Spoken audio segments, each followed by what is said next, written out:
All right.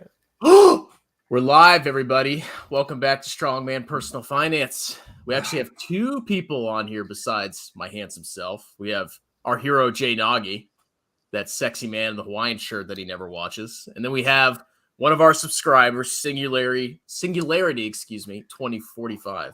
So welcome, Singularity. Tell us a little bit about yourself. Thank you. Yeah. Hi, everybody. Yeah, so actually I found your channel through one of your videos bashing Jeremy, and I thought it was hilarious. I used to watch a lot of Jeremy, but I don't know, I just started watching you more because certain things Jeremy started doing questioned his, I guess, credibility. Like the biggest thing that I noticed was, I guess, when he FOMO'd into Coinbase, like he was like the night before the, I guess he calls it the IPO, I think, but it was more of a direct listing. And this was the issue with it. Because it was a direct listing, that didn't mean that the shareholders had to hold their stock. They could just dump it on the open, right? So that's basically what happened. People are like hyping it up. It's like, oh, 350, 400, oh, hype. And then he buys like the top, and then it just like completely plummets. And I was just like, I couldn't believe it. So that was like a sign that something was a bit off. Yeah, actually, I love the Coinbase IPO because it showed how full of crap all these idiots are. Meet Kevin. He was saying, oh, it's going to be you should buy it at 400. And then it tanked to like what 230 right after the right after it went public. And then Jeremy, of course, who's supposedly a long-term investor, got caught up in FOMO that should have been easy to avoid if you're actually a good investor. And he lost his money too. But you know what I noticed is he always shows his public account, the account with all his gains, but all the stocks that he lost money on, they never seem to be in that account. Isn't that a little suspicious? Yeah, strange. I heard a theory that what some people do is they will like do the opposite trades in another account, but it still doesn't fully add up because maybe he would make the wrong guesses on that public account still. So it is a little suspicious. Yeah, it's almost like he just closes the positions, and like if he's losing money, he'll close it, and then once that's closed, it doesn't show up on his gains or on his public account anymore.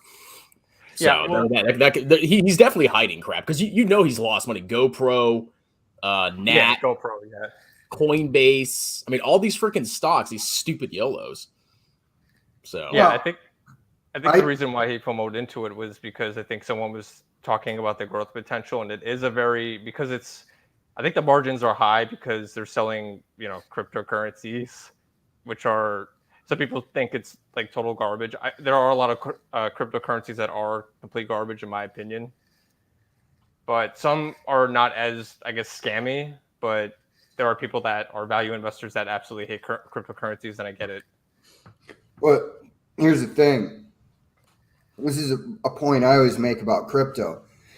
Let's say hypothetically that, we can have 5 cryptos in the future that you would actually trade and use, even though I don't agree with it. But if you did say that hypothetically, a company like Coinbase is still going to go under because, they have thousands of cryptos. So there's not even going to be a market if there's like 5 that we accept in the future. I guess it all depends. Well, look at Dogecoin. They actually... They missed out completely on Dogecoin. They were really late to the party because all the hype for Dogecoin, they listed Dogecoin right after that. So all those fees that they could have gotten as opposed to Robinhood, they missed out on that. But they're like, oh, we're going to add it now. Yeah, But they added Shiba Inu right in time before the stupid pump. I just have a rule, man. You can buy IPOs. I'm not going to. Like my rule is I want years of cash flows so I can actually make an intelligent decision about what they're going to do. Other than that, it's like somebody was pointing this out, and you're not wrong to point it out. It's just, why are you doing it? On my Procter & Gamble video, somebody said, well, so-and-so and so-and-so had it at 190, and you're saying it's a $50 to $60 stock. I'm like, yep. And they're like, well, what about these other people? I'm like, don't care. If my estimates come above, I'll check like with other people. But if they come below and I look and it makes sense to me, I'm like, I don't care if somebody else says that it's worth 190 because I'd rather err on the side of not losing money. And that means what if a billionaire says, you have to basically blindly trust whatever billionaire is buying the stock. That's how it works. if that was the case, I would be loaded up on Shiba Inu and Doge right now because of Elon Musk. Speaking of billionaires, didn't like George Soros buy like a bunch of Bitcoin the other day? Like, I don't know what that was about. Good. I hope he goes broke. He funds stupid crap. Dude, I freaking hate the whole billionaire argument because even the hedge fund managers, they're freaking gamblers. They're not. A lot of them are not investors. These hedge funds make huge gains or losses based on making short-term plays. So to follow a hedge fund in whatever they're doing is probably one of the dumbest things you could do. Because, they probably bought in or, took their gamble at a time that was beneficial to them. But by the time you hear about it, it's probably too late. Well, that's why I put ICANN Capital in my M1 Finance account. Because I want to show over the course of 10 years, I'm going to be like, okay, here's your little billionaires playing around, and they still don't beat the total world market. Yeah, it's a freaking joke. Like, yeah, I hate the worship of, he's a billionaire. He's got more money. Therefore, he must be right. It's like, well, Bill Gates is a billionaire, and he was hanging out on Pedo Island with Jeffrey Epstein. and he got divorced recently. Is he gonna? How yeah, his wife left him because he's a creepy little dork. Like, I went off about this at work the other day. I was like, what, like Hugh Hefner during his platinum? Everybody's got all this like, look at Hugh Hefner. He's in his 70s and he's got all these young girls. And I'm sitting there going, yeah, Hugh, you're a dork in a smoking jacket. And at 77 to 80 years old, you expect me to believe that you're pleasing these 20-year-olds? I mean, if I was that old, or when I'm that old. When I'm that old, I just want a bunch of hot chicks as my nursemaid, and I'll go out to the club and they're like, are you hooking up with those girls? I'll be like, no, dude, I'm 80. It doesn't even work anymore. It's like a floppy sock filled with Play-Doh. It's not going anywhere. Like, they're just my nursemaids, man. They make me scrambled eggs in the morning and bring me my coffee. Imagine getting slapped with that. A sock full of Play-Doh. That would actually hurt pretty bad. You got some, you got some meat in there. Jesus. Anyway, what were we talking about? Stupid billionaires. Yeah, never trust billionaires with freaking financial advice because half the time they're morons, or they're trying to screw you. Because what a billionaire will do is they know they're famous and they'll say, "Oh, I bought this," and they'll get in early, and then all the clowns come in afterwards and push up the price. So that's also a possibility. Like if you're a billionaire, I don't know why you would ever get married because you could like lose like half of everything that you have. It's just not if you get a prenup. Well, I mean, the thing is, I've heard.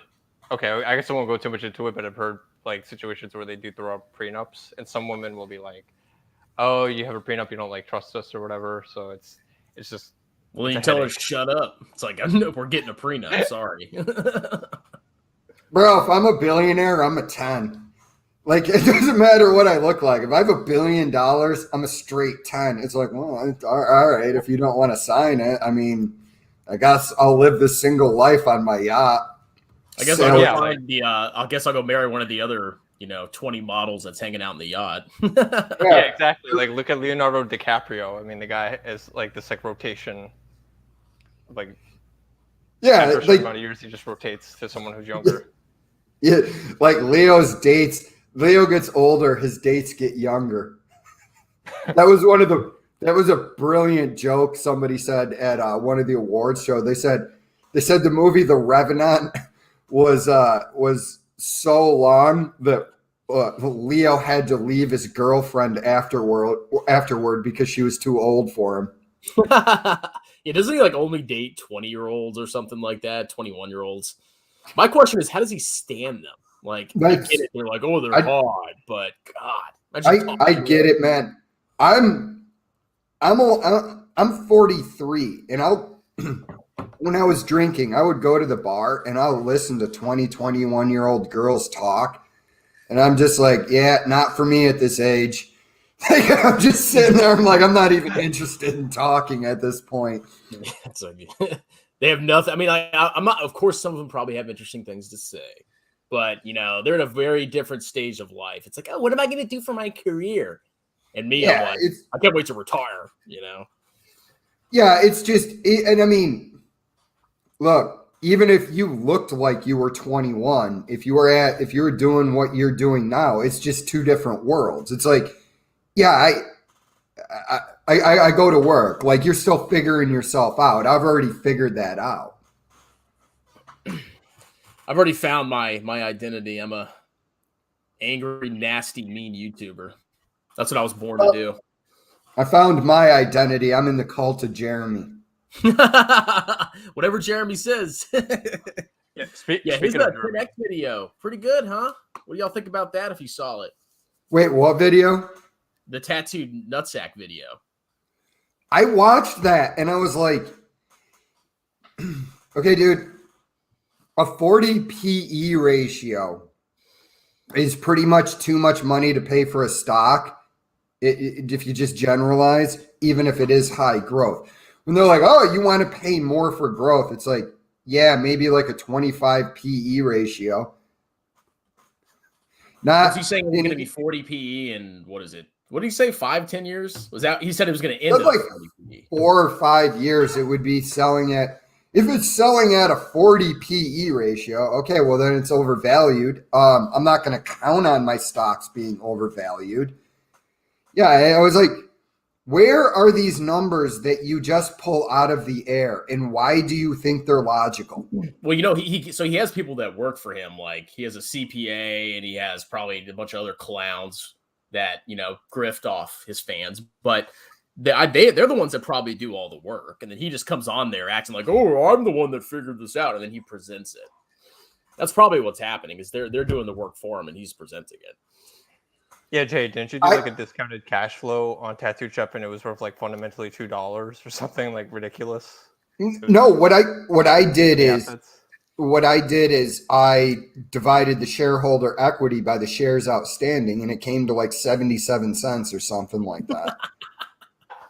And I'm like, wow, this is the only thing I can do. I'm like, Tattooed Chef doesn't, unless it has positive cash flows in this most recent quarter.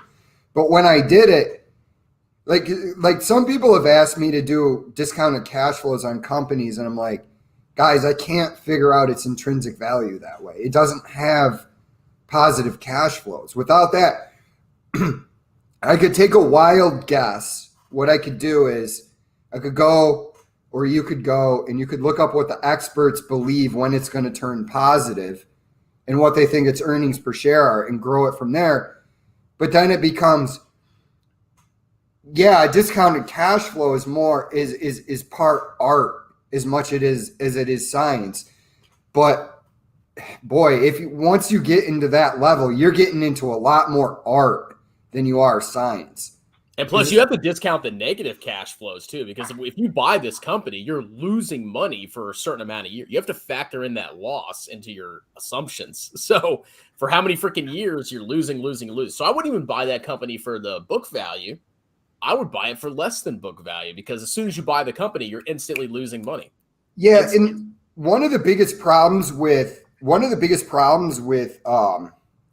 book value now, and this is a problem with the Graham number, because somebody asked me, what does the Graham number inform you of? And I go, just the general vicinity.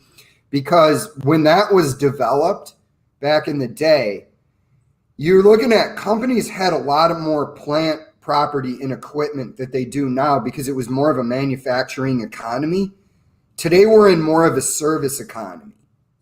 It doesn't mean that it's not relevant to actually just look at the numbers.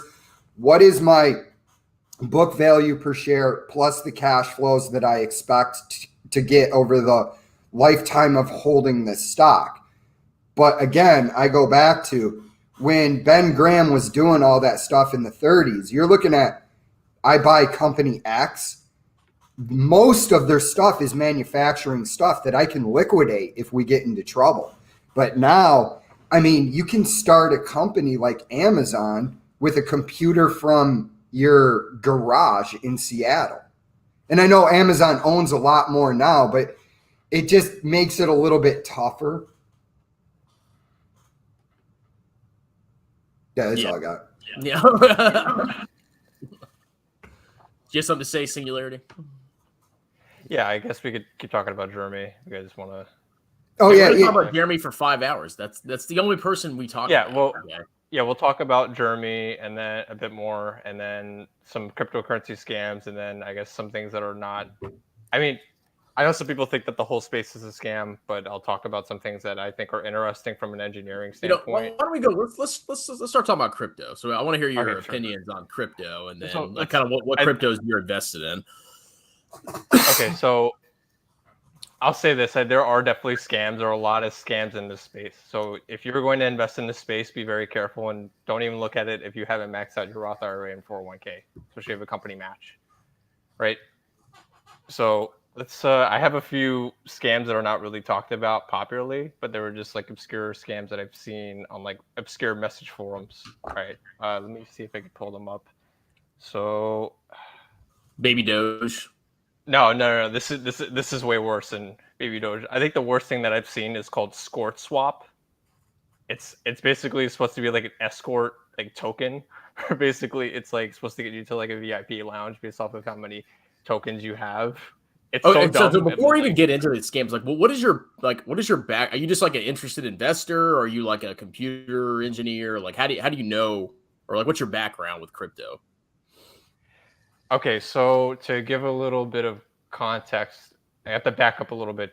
So I was pretty young when I heard about Bitcoin. It was like 2013. I was you guys know Team Fortress 2? It was like a video game back in the day. Yeah, I know. Yeah, I never played it, but I know of it. Yeah, it was so stupid. I would like spend so much time like trading those stupid like unusual hats. Some of them are still worth like 20,000. There's like one hat that's worth $20,000 still. It's pretty insane.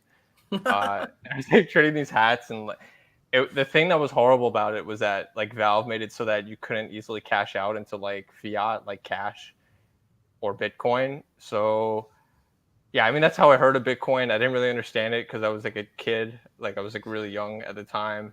Can I stop you for a second? Yeah, sure. You guys, I said this before on the podcast.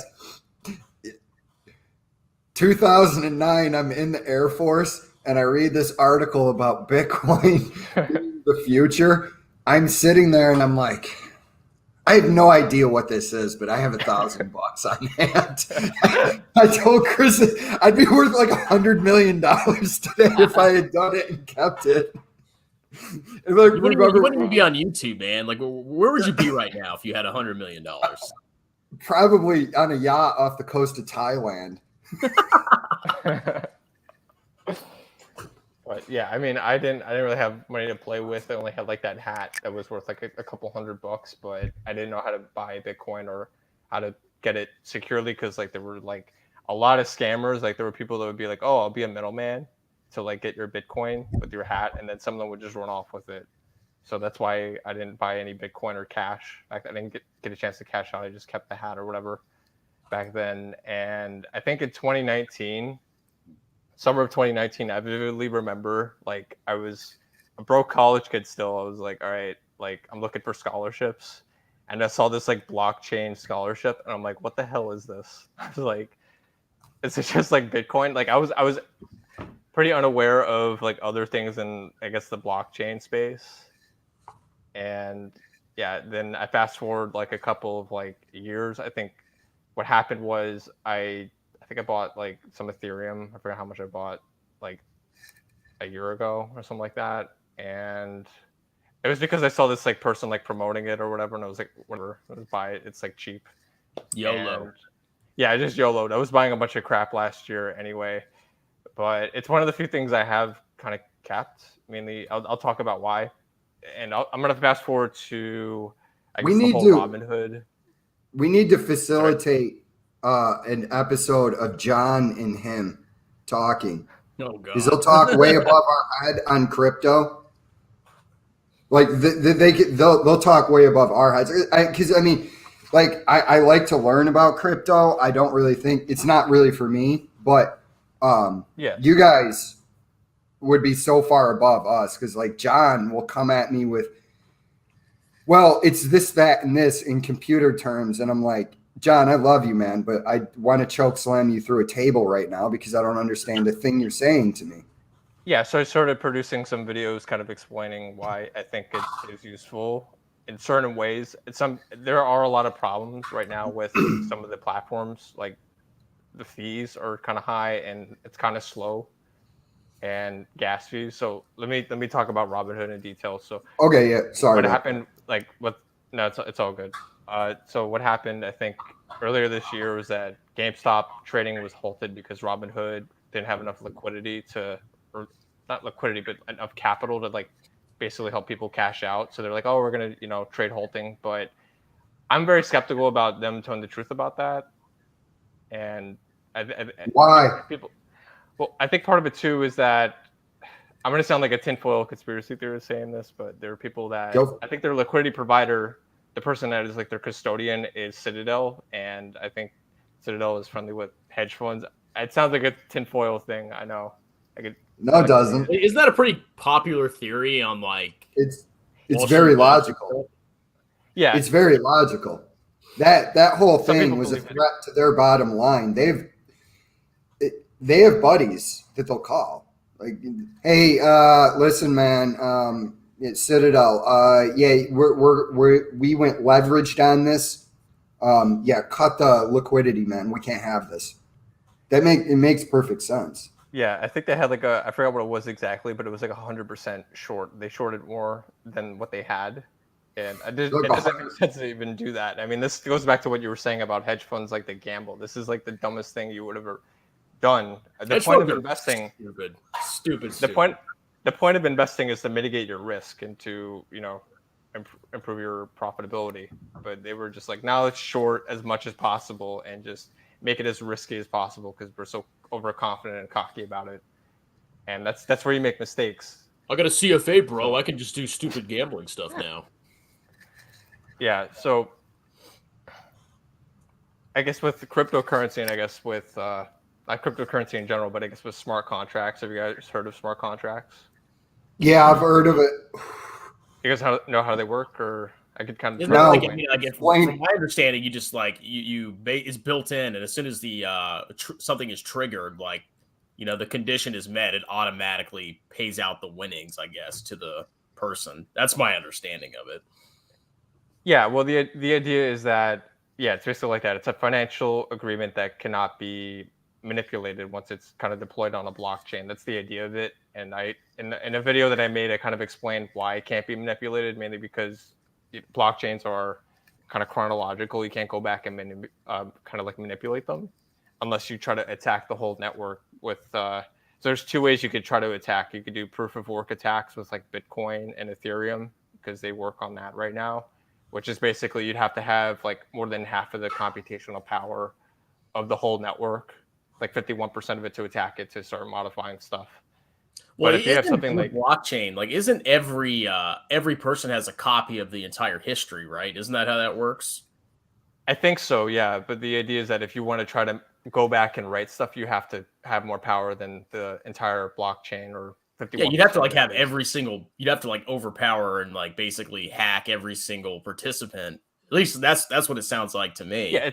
it's kind of like think of it as like a shareholder. Like if you have like 51% voting rights in a company, like you get to basically overrule a bunch of people, right? That's my analogy that I use for it.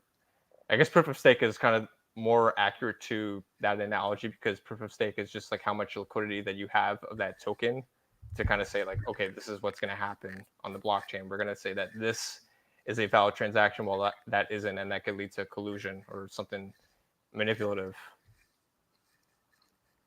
So going back, But did you get this blockchain scholarship, or was that just something you saw? no, And it was just something. It was just something that I saw, and I didn't read much into it because I thought it was stupid. But I I don't know. Looking at it now, I think smart contracts are. So I think Bitcoin by itself is. I think it's interesting, but it's not by itself. I don't think it's really that innovative. I mean, it is innovative, but it's not like the coolest thing in the space right now. I think smart contracts are a cool development in the whole blockchain space because I could literally write a contract about whatever I want, so to speak. Like, and a popular example is like insurance.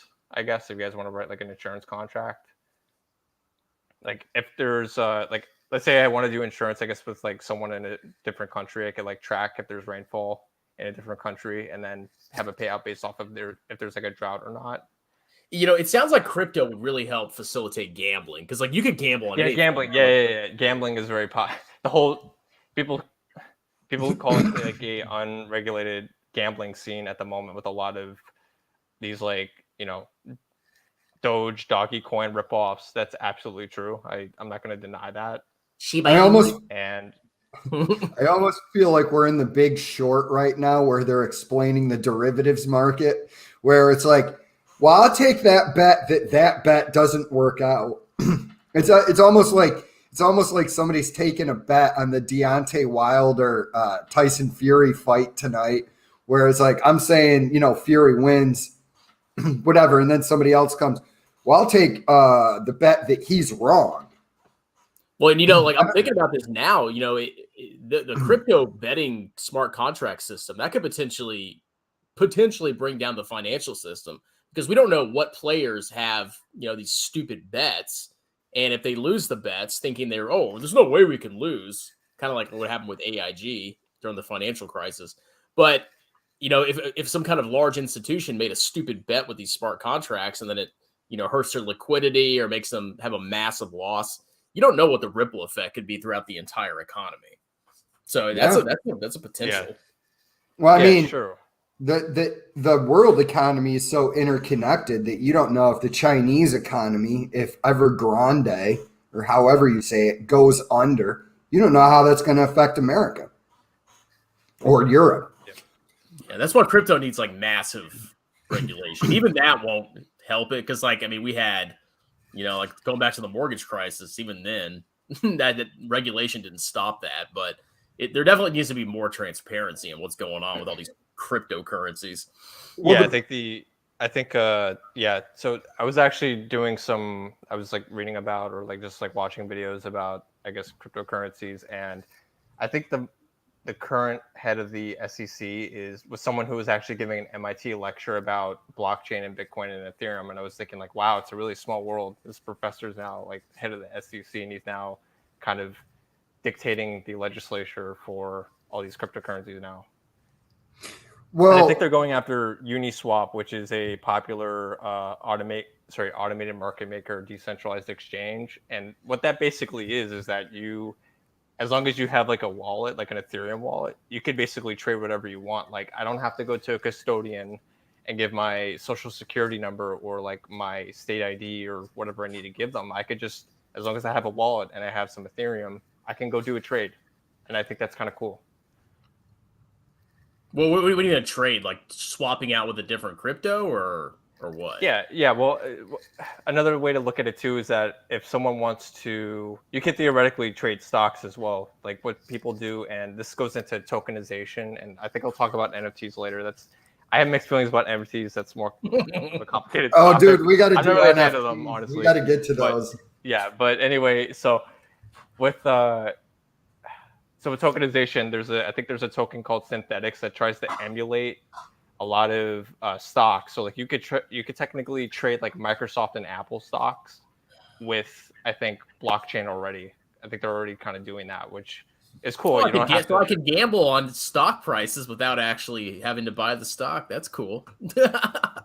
Yeah, well, the idea is that you could theoretically have the same price action with something that's just kind of emulating the price action of it without having to go to like a traditional exchange like Fidelity or Robinhood or Webull or whatever exchange you want to use. Yeah, but you have like no ownership, and then like you wouldn't get a dividend? Like you literally just are replicating. Yeah, you wouldn't get a dividend most likely. No, that is a fair point. I guess the idea is that if you don't want to give your personal information away, I think it's like a way of kind of like avoiding that. So people think it's a gimmick, but I think it's interesting.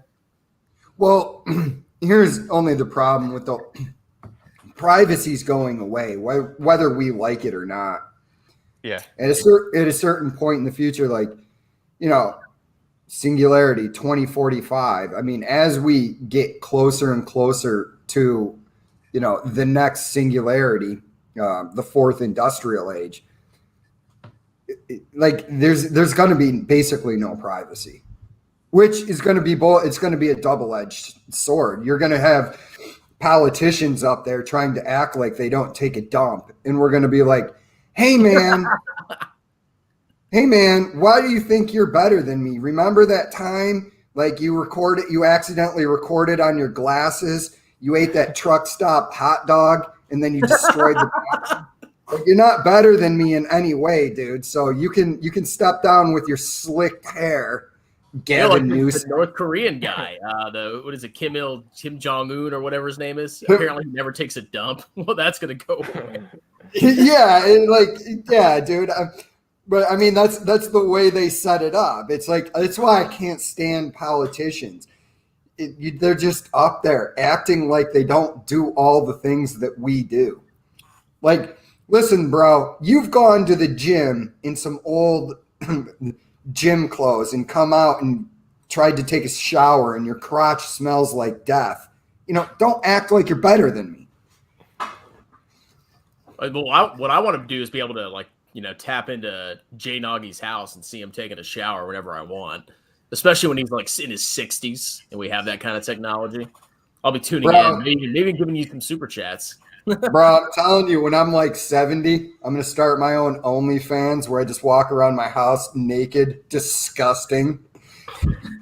We got to have the Hawaiian shirt on, okay? I have the Hawaiian shirt on, like unbuttoned. Anyway, we're talking about cryptocurrency. Yeah, we're talking about privacy and transparency. So that is very related to, I guess, cryptocurrency as well. And this goes back to Robinhood with the idea of kind of being able to see what's going on, I guess, under the hood. I have no idea what actually happened under the hood. We have no way of actually knowing what was happening with the liquidity provider. But with blockchain, if you know the address of the liquidity pool, you can see exactly what's in it. You can see how much of a asset is in there or what the other assets, and see how much cash is in there to see if there's actually enough capital to trade with. Which I think is pretty cool. See, if I have a wallet, can somebody see how much I have in my wallet? Yes, they can. That's why you got to be careful, I guess, too. You wouldn't want to give. I think that's how CoffeeZilla. caught Scum Lead. Wait, what? What is that? Tech Lead with his stupid million token. Oh yeah. So some people. Okay, let me explain it like this. So if you give out your main address, it's not necessarily bad. People can see how much you have, so you wouldn't want to do that unless you're keeping, I guess, a small amount in there. So you're not a target. This person has $1 million in their wallet. Let's go target him and try to find where he lives. So that's why on exchanges and a lot of people, they try to spread out how much they have so that if they get robbed, I guess they don't realize, or people don't realize how much they actually have, so to speak. But there's no way to hide it, is there? Because even if somebody did the due diligence, they could track down all your little subsidiary wallets, right? People can literally just look. It depends. It really depends on how you do it. If you go out of your way to have the wallets isolated from each other, they can be completely insulated and not be detected.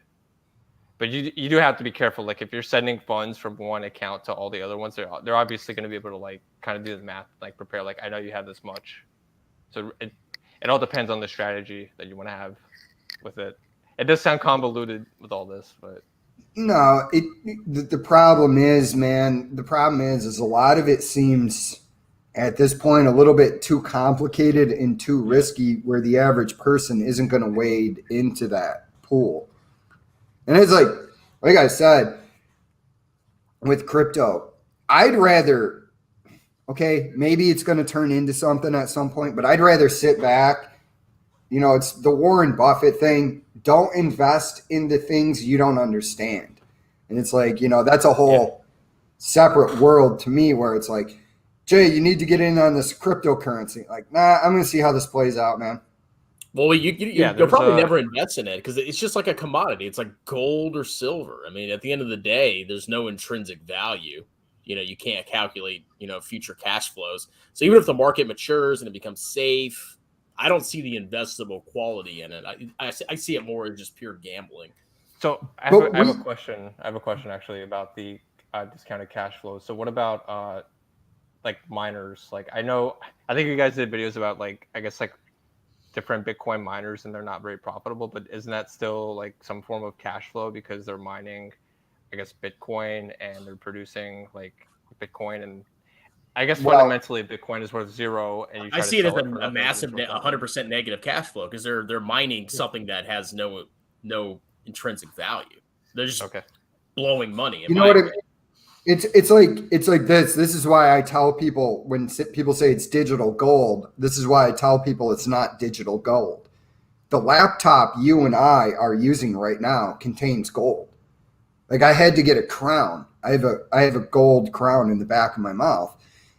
Gold has utility. I can use it for stuff besides it being a shiny rock. It has industrial uses and a bunch of other uses. Same with silver. It's like if I couldn't sell gold for like, a reason to a collector, I can sell it to an industrial because they're like, hey, we need the gold for your computer. People don't. It's like if I can't sell my cryptocurrency to Chris, I'm just stuck with it. There's nothing I can do with it. That's why I don't agree with when people tell me it's digital gold. I'm like, it's not though. Yeah, I get that. Like gold also has good like electrical properties. It's very conductive from what I remember. Yeah, we're not saying to buy gold. I mean, I don't invest in gold anything. is If it doesn't produce cash flows, I don't buy it. So no gold, no silver, no crypto, nothing.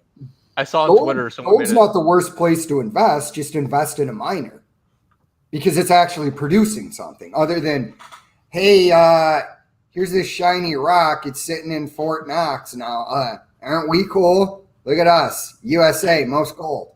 Shiny rock, shiny rock than you. Yeah, I think I saw someone on Twitter. They were like, my beef in my freezer had better performance than gold last year. It did. It went up by like 27%. Well, even used cars, I think. So, like my freaking piece of crap Ford Fiesta outside, that had massive appreciation, probably. So, I don't know. I don't like. I mean, you could of course make money in commodities, but to me, it's just a gamble. It's hard to really figure out which way it's going to go.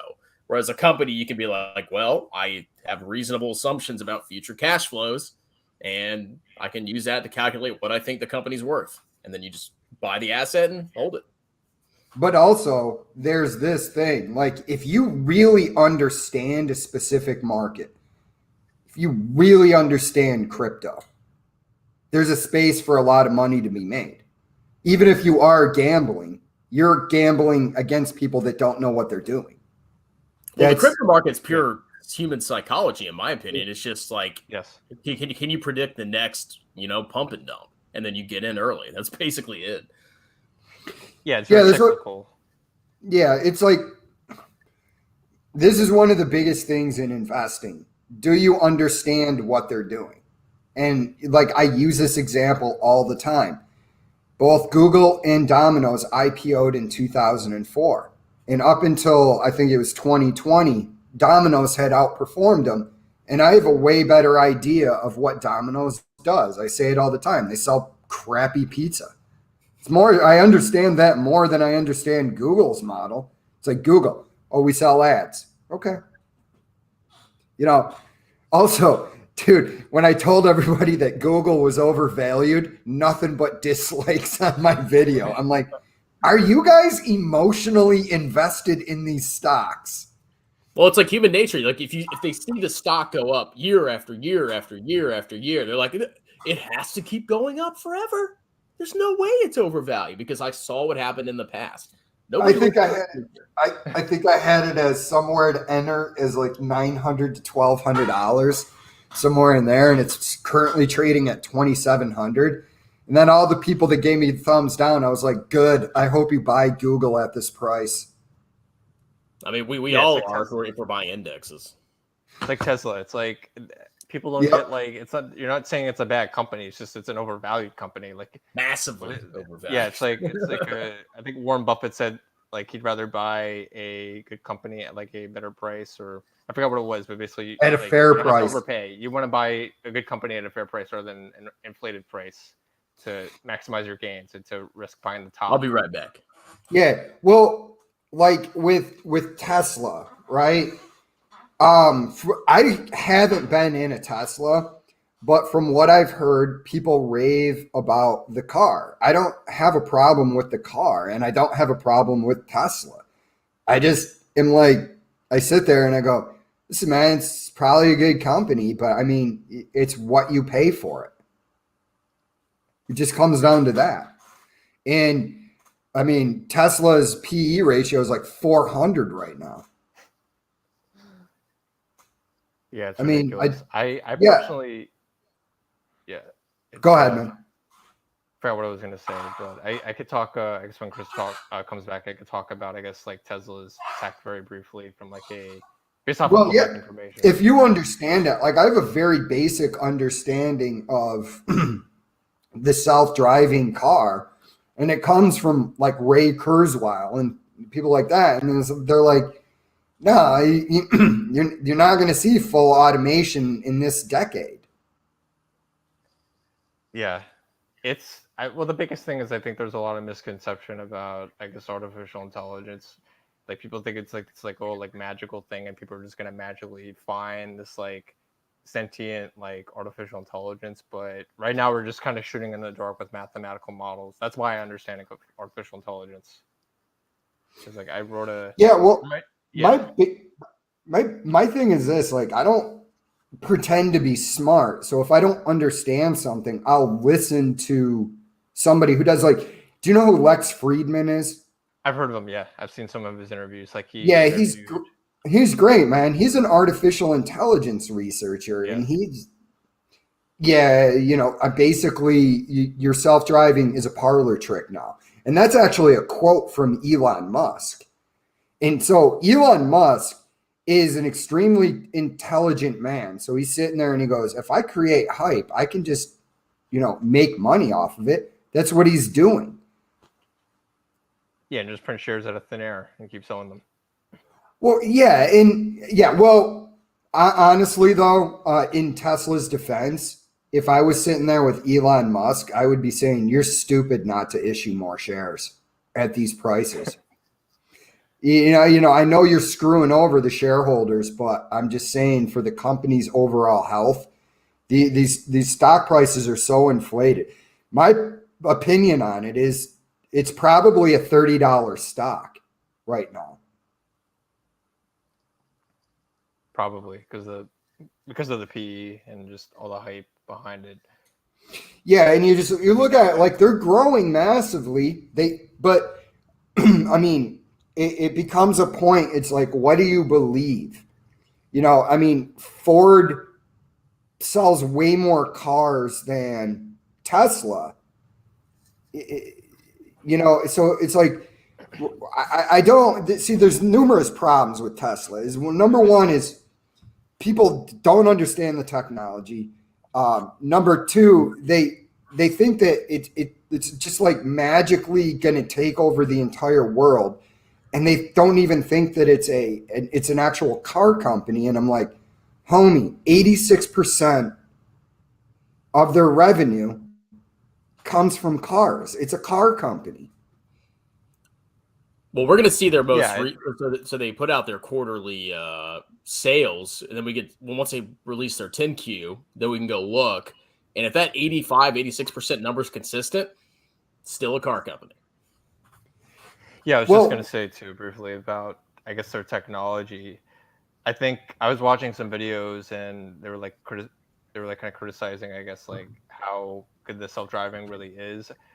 From what it seems like, it sounds like it works pretty well, but some people say it's selective on where they test roads, I guess, so to speak. But I could talk about I know a little bit about the automotive industry, and I can't talk about certain things, but I'll talk about, I guess, public information I do know. So there was one company that I was interviewing with, I think, a while ago called Zoox. Have you guys heard of Zoox before? No. Yeah, so basically Zoox is like, a lot of people don't know about it, but it's a self-driving car company. It's really amazing what they're like able to do. I think they're able to like drive around San Francisco for like an hour straight without any like crashes. It's pretty remarkable. Like there are people jaywalking and all these like trucks. And I think they use lidar, but Elon Musk is like, oh, we don't need lidar So I'm just maybe Elon Musk is right, but if that other company's using lidar and they're able to get those results, then I'm kind of questioning his decision on saying, hey, we don't need lidar. It would definitely save on cost and increase margins if they did avoid using lidar, but I'm using them as like an example of like, if you do use lidar, they have pretty good results already. In agreement with you, if I was talking to Elon Musk, I would have a lot of questions where he tends to be evasive in interviews, where I'd be like, no, listen, dude, stay focused. You're saying, here's one of the number one problems, like that car out in like San Francisco driving like that, that's easy to solve. The difficult one to solve is, say, driving in the mountains of Colorado in the winter. Like there's so many variables driving in in the middle of a snowstorm or something. Like the terrain, like friction on the ground, and detecting that. So here's how Elon's full of crap. So there's actually a YouTube video. I think CNBC put it out recently about their. It's on Jay Nagy. No, but there's a YouTube video. No, I'm just angry that you're calling Elon Musk out. Oh, I was like, oh, that's my hero. I got scared for a second. With the old timey boxing. Oh yeah. Hey. So the video talked about Tesla Solar and how like their freaking deliveries or their performance is freaking garbage. So Elon was like, "Oh, Tesla, the solar is going to be so amazing," and people hype up how Tesla's not just a car company, and then you look at how the solar component of Tesla has actually performed. Freaking garbage! It's a disaster. So I'm actually going to make a video on that, but I think he's full of crap, and his whole purpose in life is to elevate the stock price so he can make money. Well, here's something people aren't going to like, but when you see all those solar panels out at like concerts and stuff, and they're like, we're green energy. Like, yeah, cool. That big solar array can make you a slice of toast. That's about how much power it has. And really, like most of the country, I don't think is interested in electric cars right now. That's my opinion. I think like in cities, maybe, if you're more left-leaning bent, not always necessarily, but I think it's more left-leaning, kind of crowd that lives in cities that's more interested in electric vehicles. Or I think the average person, they just want the cheapest car they think looks good and will get them from point A to point B. And if it's a electric or internal combustion, I don't think people give a crap. No, and what we talked about before, I got the guy hit me up from South Africa, and he said, Africa is going to be on solar. Africa is going to be on solar power and electric cars by 2030. He goes, Africa will be lucky if we're completely electrified by then.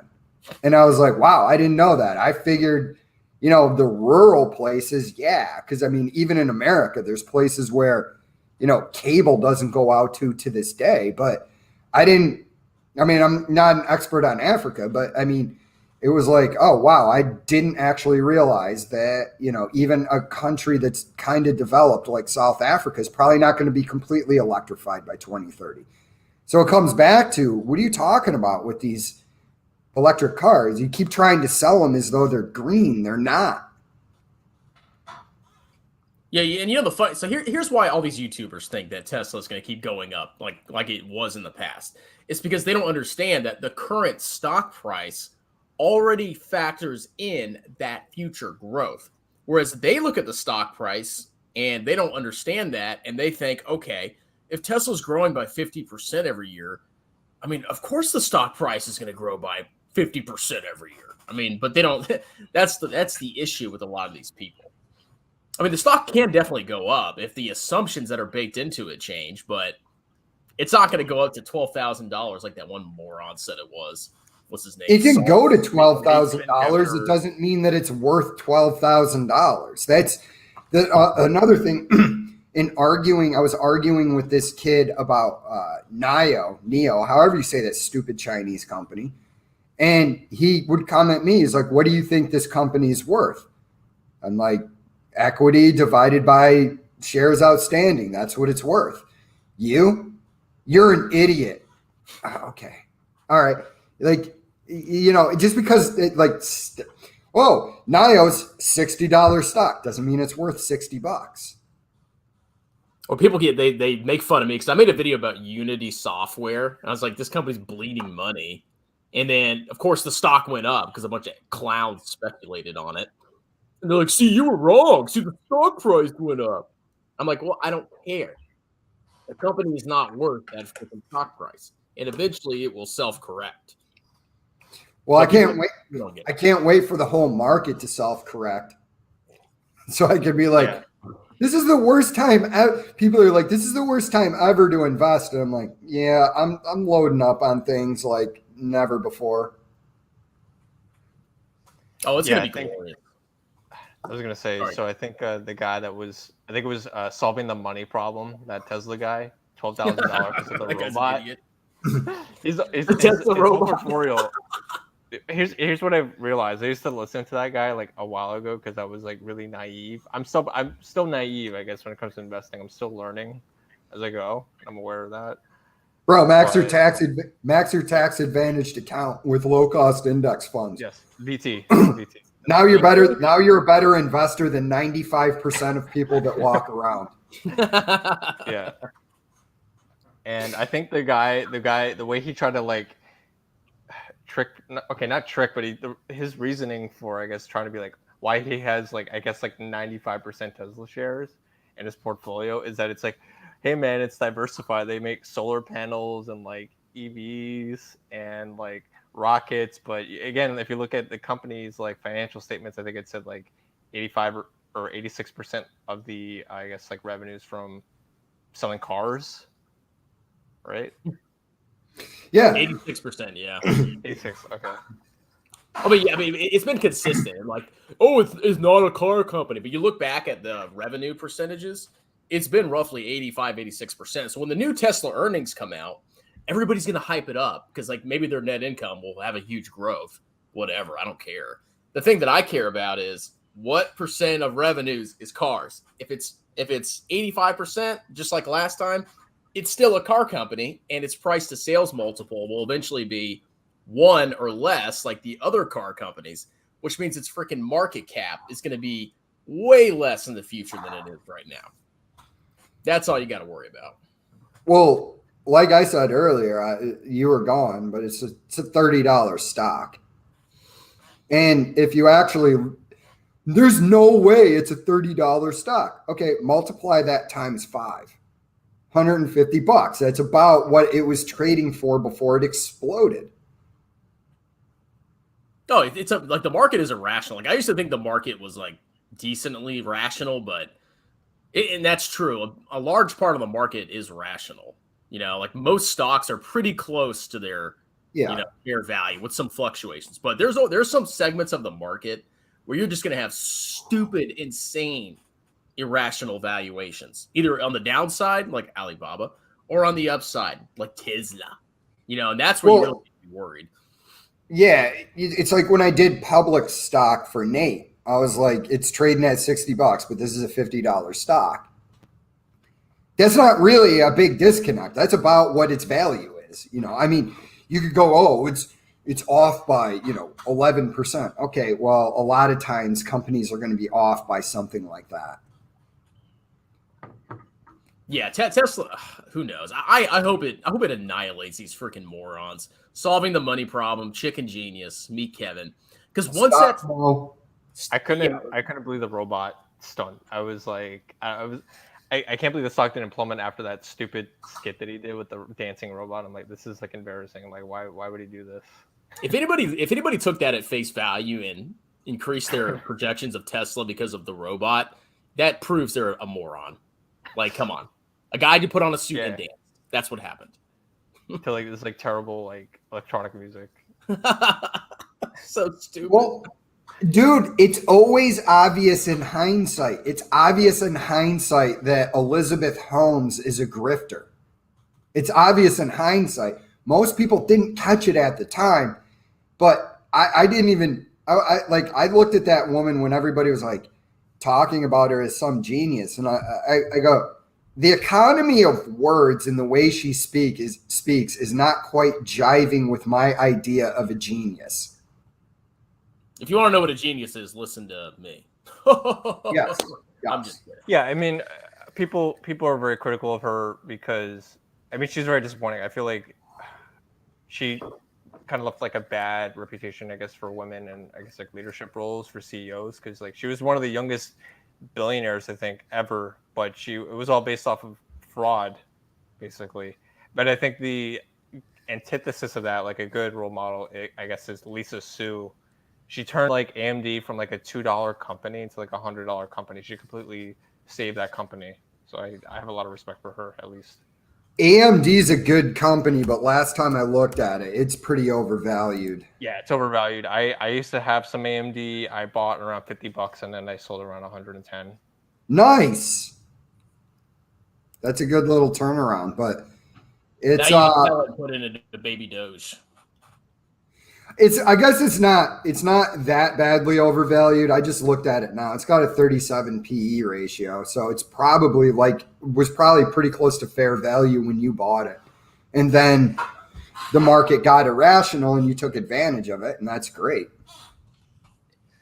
Yeah, well, I know a lot of people really like Intel. There's like this I guess duality relationship with Intel and AMD. Like a lot of people are like saying like, oh, you're buying AMD at $2, you must be a total moron because the company is going to go bankrupt. But I guess if you were kind of betting on Lisa Su, you could have made a lot of money. Well, it was a value play back then because the market was probably irrational. Just like it probably is a little irrational with Intel right now. I mean, there's always periods of time where one stock is going to be either overvalued or significantly undervalued because people have negative sentiment. But if you look at the fundamentals, it's always about the fundamentals. Is it growing? Is there cash flows increasing? Okay, if the stock is depressed, buy the stock, hold it, and you'll probably be rewarded.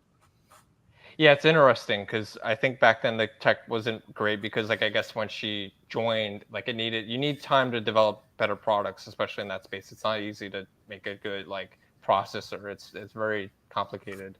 And I think she had a PhD from a really good university. I forgot where she went to school, like MIT or something crazy. ITT Tech? No. But yeah, I mean, you're kind of, I guess I think Everything Money likes Intel because I think they have a P under 20. It's a 10 or something last time I checked, around 10. It was 11, almost 12 last time I looked. And I agree with Paul on the fact that Intel's undervalued. It's just, he has a different idea of investing that he's not wrong about. I'm not criticizing him on it. It's just different than what I do because I'm in a different situation. For me, it makes more sense to max tax advantaged accounts. Those are all filled with index funds. And if I have some play money, I'm going to throw it at something that I think I can get 15 to 20% return on, such as Alibaba. Yeah. Intel is probably a 12 to 15% return right now, which is great. But Paul's not in a situation where it makes sense for him to just max his tax advantaged accounts because he's a business owner and he has all this other stuff. So for him, it makes sense to go balls deep into Intel. For me and Chris, it's kind of I get it. You're going to make money on it, I think, at this point where it is. But it becomes this thing. Just because a stock is a good buy doesn't mean it's good for you. You have different 99% of people, they don't have enough money to buy individual stocks. Just being honest, because most people cannot max their Roth IRA and their 401k. I mean, of course, some can, but the vast majority of people, working class America, they can't do it. So if you're not doing that, why are you screwing around with individual speculative stocks when you could have your money locked away in a tax advantage account that never gets taxed for the rest of your life? So whatever you put into your Roth IRA now, 100 years from now, if you're still alive, that money will never be taxed again, which leads to a massive difference. So that's my thoughts on that. Well, yeah, also the average person, it's possible in this litigious society that we inhabit to get sued. But if all my money is in tax advantaged accounts, I'm like, yeah, I'll get right on paying you that money I owe you. Well, I'm actually going to form an LLC. I'm a little worried I'm going to get sued by me, Kevin, or somebody. But you're going to have to turn it over eventually. Like, nah, I'll figure out some legal loophole around that. I ain't paying you anything. Yeah, but I wanted to. So going back to Intel and AMD. So I guess the risk with Intel is you're kind of hoping that they're going to have a turnaround. I guess they don't really have to have a full turnaround, but they have to at least catch up with AMD or stay Well, on it's not track even a with maybe. turnaround. It's just like they still have growing revenues, from my understanding. It's just people are like, oh, it's market sentiment. They're saying Intel's dead, it's over, AMD's going to take them over. But Intel still has growing revenue, and you can still calculate its intrinsic value by taking its revenues and its free cash flow in the future and figure out what it's worth. It's just a temporary market sentiment. They had a problem hitting the 7 nanometer chip size. I think so. Yeah, that's part of it. Like if they lag too far behind, they might get left in the dust. But I get what you're saying. Like right now, they are profitable. It's just that we're at the point now. Like in the next couple of years, within the next decade, chip sizes will reach nanometers so small that now your chips, unless they can solve it, become subject to quantum tunneling. And once that happens, you can't go any smaller because electrons are these little things that just do whatever they want to do. Like, I just decided to be over here. Like, yeah, we needed you over here to do these computations. Nah, I'm just going to go over here. I'm going to tunnel through everything and appear over here. So at a certain point, we're in the next decade, they're going to have to probably start changing things up to get increasing computational performance. Yeah, I'm actually looking at Intel right now. Yeah, they still have pretty significant revenue growth, and even if they lag behind in a certain subset of the market, at the end of the day, a company is always the present value of its future cash flows. So even if Intel's falling behind other chip makers, if the cash flows are sufficient to give you a good return, you can still buy the company. Yeah. And a dying company is worth something. Yeah, absolutely. It's like if company X is going 5, 4, 3, 2, 1, and it's going to be out of business, and I can pick it up for 50 cents, it still makes sense for me to buy it. Yeah, and Ken, disclosure, I don't have any Intel. I probably buy it like in the low 40s. So if there's ever like a big market crash, okay, low 40s, I'll probably put $1,000. Yeah. Dude, I might pick it up if it hits an 8 or 9 price to earnings ratio. Yeah, it's just not like there's better deals out there like Alibaba that I like. Alibaba. Yeah, so going back to everything money, I was going to ask. So, do you think they're going more into Intel because they can't like use a Roth IRA because of their income because it's too high? Because I'm not an expert on like the tax rules with Roth IRA, but I know at a certain point you can't contribute to it because your income is like a certain amount, right? Well, so they probably max their Roths. They're intelligent guys. I don't know what Paul's deal is because there's individual employers. They have a similar. Chris, you probably know what the name of it is. They have something similar. You could have like self-directed self-employed 401ks. Like you can still do tax advantage accounts if you're self-employed. There's ways around it, and even if you're super rich, they still have that loophole with the backdoor Roth. So there's still ways, but the point we're trying to make is Paul makes so much money because you need about 25 grand to max your tax advantage accounts every year. But if you make $500,000, well, you have to invest that other money somewhere. You can't put it in your tax advantage accounts. That's why Paul does all this other crap, on top of probably what he has in his tax advantage. Yeah, it's probably with all those guys because, even with Seth going, I'm doing the magic formula. You're probably not outperforming tax advantaged accounts because you're subject to capital gains once you sell. See, he's fine because his stuff's actually in a tax advantage account. But if it was outside, yeah. Because I remember the video, he was like, "Oh, this is inside my Roth or whatever." But if it's outside your Roth, you're probably not gonna outperform because every time you sell and reallocate, you pay tax. Yeah, I wanted to talk about something briefly. I think one of the worst things that I kind of discovered, I guess, on like personal finance within like the last year was the Motley Fool. I think okay, maybe it wasn't the Motley Fool that said this, but I saw a YouTube video where they were saying, "Oh, you know, your brokerage account and your Roth IRA are really not that different. They're about the same when it comes to like able to compound your money." And I was like, I couldn't Well, believe you don't come. Whoever's- Well, the compounding, yeah, but when you sell, that's when you see the big difference. Yeah, exactly. Yeah. If you sell, I mean, that's the whole point. At a certain point, you're going to want to have to use your money. But if you sell, then you're going to get, you know, hit with like massive taxes. Yeah, think about it. If you have $1 using million Roth of IRA. capital gains and your tax rate's 15%, if you sell it all, you're going to pay $150,000 plus whatever your state taxes you. So maybe $200,000 in a taxable account.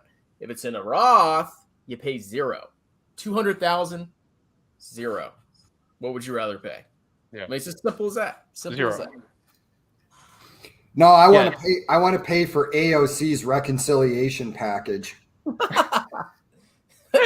AOC. I need to make a video about her. She's like She's a grifter from poverty or something, but then she supposedly she came from poverty, but then now she's like, now that she's making money, she's not like maxing her tax advantage out. She's buying a bunch of crap like Teslas, and like she basically has no idea how to build wealth. She didn't come from poverty, dude. Her family's well off. I don't know her freaking story, but I mean, she's a grifting scumbag. She's a child. She's up there like crying if she doesn't get her way. And I'm like, listen, progressive lady, 70 to 80% of Americans don't want your ideals.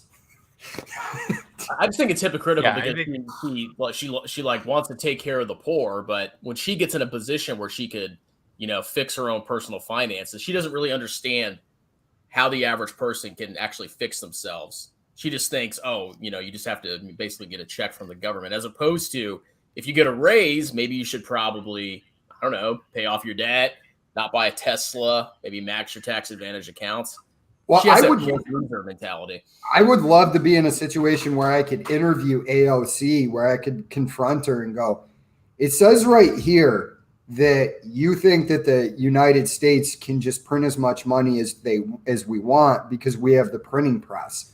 And when she's like, yeah, I could be like, okay, now why are you so stupid? And just sit there deadpanned waiting for an answer. When she tries to answer, be like, no, stay on subject. Tell me what is going through your moron brain right now. Do you think she would stay in that interview, Jay? She would, because I would have the door guarded by an angry chimp. I think the biggest thing that, okay, I'm not a very political person, but I think the biggest thing that I realized that a lot of people kind of grilled her over was that she's quote unquote a progressive, she's part of the squad, but there was like an opportunity for her to like grandstand or like do something where she could have like fought for Medicare for all, which I think a lot of people hate. Some people love it, some people hate it. But I haven't looked at the data on it, but she didn't like take a stand on it, even though she's like a progressive. And yeah, I feel like she's kind of fake. Oh yeah, but my problem is she has no clue how to build wealth, and she always thinks the solution is the government just needs to give people checks, you know. But she really doesn't understand. You have to, you know, fix yourself, increase your income, pay off your debts, be frugal, max your tax advantage accounts. That's how you succeed. She doesn't understand that, which it really pisses me off because, you know, she's out there. Oh, she makes all this money now, and she's still freaking blowing it all on BS. I read somewhere, I can't confirm this, but I read somewhere that Nancy Pelosi has like an insane portfolio. You guys, I forgot the numbers. I can but see that. Like I mean, most politicians are freaking wealthy because they get all the hookups, you know, book deals, you know, speaking fees. They can make freaking bank. And if you're smart, you can get ahead. But if you don't understand how to build wealth and how money works, like AOC, you just freaking blow it all on stupid depreciating assets like a Tesla. Well, this is my number one thing when I look at people that'll tell me, they're like, oh, dude, you know, such and such politicians, you know, that person's a leader. I'm like, politicians aren't leaders. Like, I don't know where you got that idea in your head. Like, you know, and it's the average person walking around doesn't need a leader. It's like AOC. hey, Jay, I got some advice for you. Like, hey, AOC, why don't you keep it and try to fight my angry chimp? So you actually have a chimp? Like, have you trained it to not kill people, but at least block people from leaving a room? Yeah, I've trained my chimp. This is what he does. Like he's only face ripper chimp if you try to leave the room when I don't want you to. Where's he at right now? I keep him in my spare bedroom. He just, I thought I heard he's grunts just, in the background. yeah, he's just in there flinging feces at the wall, and I come in like, hey, what's going on, dude? Do you want to go rip somebody's face? And he's like, I'm like, all right, sweet, let's go. Jay, go get him real quick. I want to see him. No, I can't. I can't. It's too traumatizing to him. She's camera shy, right? Yeah, he's camera shy. Camera shy. But yeah, dude, it's like I don't in any way understand the cult of celebrity. It's like I was walking through. I was getting coffee last night, some iced coffee for this, and like I'm in line, and it's like People Magazine. Jennifer Aniston opens up about her anxiety, and I'm like, yeah, I don't give any F's about that. Who buys this? Women. It's just people that don't really have anything going on in their lives. So they need to like fill the void, like the vacuum with like garbage to keep themselves busy, to give themselves like a fake purpose. That's my theory, at least. No, you're 100% correct. I was about to say the same thing. If you're just nothing going on, and you're just I wouldn't say worthless person, but you're just a regular, average, boring person. That's the only crap that keeps you entertained. You're probably depressed. What it is it's part of the worst instincts of American society, which is our junk food obsession, then filling your brain with junk food. You know what I mean? It's like you could be sitting there. I'm like, instead of reading this Jennifer Aniston expose, I'm going to go home and read Thomas Sowell. Well, that's a little bit hard on my brain, so I'll default to this moronic celebrity droning on and on about the challenges in her life. Did you see Janet Jackson had a boob slip a couple years ago? Yeah, remember that? Yeah, I want to read about that. It tells you what children these celebrities are. When Madonna, who's 63 years old, is on Jimmy Fallon's desk, and I'm like, Madonna, you're 63. That time has passed. Nobody wants to see your butt. I mean, maybe Singularity wants to see her butt. I don't know. I'm good. I mean, thank you very much. I'm flattered, but I'm good. Thank you. Yeah, right. I'm flattered. I appreciate it, Madonna, but I like attractive women. By the way, Singularity, who is the chick in your profile pic? So that's from Blade Runner. Have you guys seen Blade Runner? Wait, are you talking about the latest Blade Runner or the original classic? So I've seen both. I kind of prefer the original because it's like it's hard to. The new one was like good. It was good From what I saw, but it wasn't the original. Yeah, the original. It's hard to beat the original when you have such a like hit like that.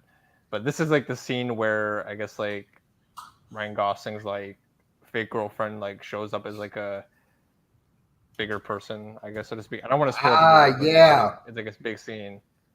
Yeah, she looks different. She's like on an ad. Well, it's just completely naked. Jeez. It's just really for movie wise, it's just really hard to beat that final scene in Blade Runner where Rutger Hauer jumps over and he gives that speech right before he dies, the Tears in the Rain speech, where he's like, I've seen attack ships on fire off Orion's shoulder, and that was Rutger Hauer actually wrote he actually wrote that scene. That's how brilliant that dude was.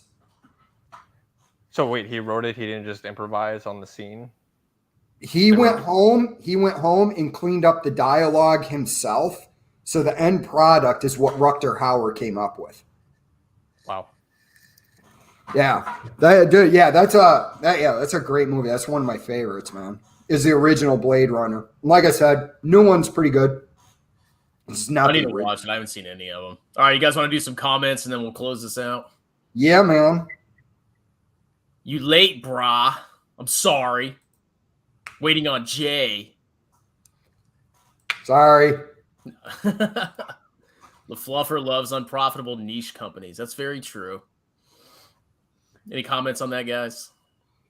No, I mean it's nothing we don't talk about ad nauseum. It's just I like talking about him because the more I see him go through his thought process, I just go, how is that logical? Well, the more I talk about him, the more ad revenue I get because people seem to love to click on tattooed chef videos and Lafufu. So, whatever. I get paid to crap on Jeremy. Isn't it great? Morning. We day drink and let's drink a choice. Water and coffee. Yep, that's what I'm drinking. Daddy Buffett is good friend with Gates. Low-key, they went to the strip clubs together. Could you see Warren Buffett at a strip club? I can't see that. No, but did you see Urban Meyer, the football coach? He's like 57. He's got this 24-year-old grinding on him. Oh, didn't like his wife? He is married or something. Look, man, the pull of that young, That's why if you're an old rich man, you probably should stay away from strip clubs just to avoid getting into sticky situations. That's my thoughts, at least. Nagi, did you see Chappelle's stand-up? They're trying to cancel him. Dude, I'm gonna watch the special today or tomorrow. But I saw the end scene where he's talking about how he's a TERF, and I was like, it's brilliant. And I actually did a rant about Chappelle. I'm gonna release it where I talk about he's the canary in the coal mine. If like the average person doesn't go to Netflix and say, listen, if you take down Chappelle's special, then I'm canceling my account and I'm never coming back. Because if we allow him to be canceled, then comedy is screwed from here on out.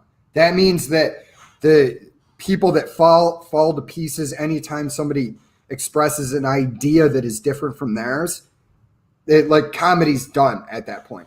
Oh, Rogan said this. Canceled. So Chappelle is going to be the fight of our lives, basically, is what you're saying. Yep. Got to back Chappelle. Jay Cabrera, what's up? Jay! Yes. Congratulations. Me, Kevin has green here to get after he lost. He listens to wait for new views. Yeah, dude, does anybody know why? I mean, like that could be an explanation. Does any of y'all know why he actually dyed his hair like a freaking troll doll? I thought it was just, dude. For a second, when I saw like the thumbnail, I thought it was your thumbnail. I thought you had gone in there and given him clown hair. No, and I was like, that's his real hair. When I clicked on the video, I was like, wow. He's Super Saiyan. Up. I think he's losing his mind. He's going insane. Stokuru. Didn't he respond to you? Yeah, one of the videos it wasn't the recent video I made about him, but like way back, he was like, "Oh, you're so funny. You made me laugh. Oh, Stokuru." He's a freaking loser. He literally told his fans to take out like 100x leverage on Bitcoin. Like, bro, that's nothing. You could do 120x on Binance. You could do. It's not enough. Freaking madness, man! You can see how fast Bitcoin can crash, man. That's freaking crazy. This guy needs to get sued. Imagine the truck stop action these clowns are going to experience when they leverage invest in garbage. Yeah, exactly. Yeah, it's not going to be good. They're definitely going to be drinking the hot dog water. Isn't that a Limp Bizkit reference? Hot dog flavored water? Yeah. No. Whatever. I remember the album. Yeah, they actually had a new song come out. That's why I was thinking about them. Watch. Did they really? Is it any good? Yeah, it's not bad. It's called Dad Vibes. It's not bad. But I think they're coming out with an album, but they just put out like one or two songs to introduce us. Can you do this for us, Jay? Can you film a video of you eating a hot dog while you're in the shower? In the shower for OnlyFans? Yeah. I would sign up for a month just to see that. I use Dogecoin to help my That's about its only use. I sold my Ford Fiesta this year and definitely made money than if I had sold it last year. Exactly. Yeah, used cars massively increase, which is why I don't want to buy a new car, even though I may have to, because all these cars are freaking so expensive right now. Yeah, don't they like depreciate like 20% right after you buy them? Pull them off the lot. Yeah, car is the worst. Dude, at work, I've tried to spread the gospel about this, but I was talking to a guy. He was talking about his $75,000 truck and his $700 or $800 a month car payment. And I go, bro, do you know how much money that would be if you had maxed your tax advantaged accounts in retirement? Dude, cars will annihilate your future. I think most people are broke because they get too big of a house and they're stupid freaking cars because you have to pay the car payment and the insurance on top of that. So it's so dumb. If you avoid spending money on those two things, you're going to be a lot richer than you could possibly imagine. Tesla cars are cool, just feel very cheap. Yeah, so I was actually reading a book about Tesla like a couple weeks ago, and they rushed out as many cars as they could, even if they had quality issues, just because they're trying to meet the demand. They're like, oh, we'll just fix it later. So I'm not surprised. I don't get Stockmo's videos, and it's overhyped on the crypto market. Stockmo is like one of the worst YouTubers I've ever seen. He's a complete disgusting degenerate. And he's not a value investor. Holy crap. Yeah, I got to read the Turtle Trader book because when Stockmo was going through all his day trading stuff, I was like, this doesn't seem right, but I don't have enough knowledge to call him a moron. Yeah, I mean, he is a moron, but I really just don't get how he became popular. I mean, I could see like other people, maybe they entertain people, but I just don't get the Stockmo thing. Like, I don't know what it is about him that people like. Well, I understand Meet Kevin, and I understand Jeremy's popularity. I really do, because idiots often speak with confidence because they're unaware of the risks, and people are attracted to people that are giving them the answers that they don't want to think about. There's like a guy at work just this week. He was asking me about investments. I said, you need to max your thrift savings program.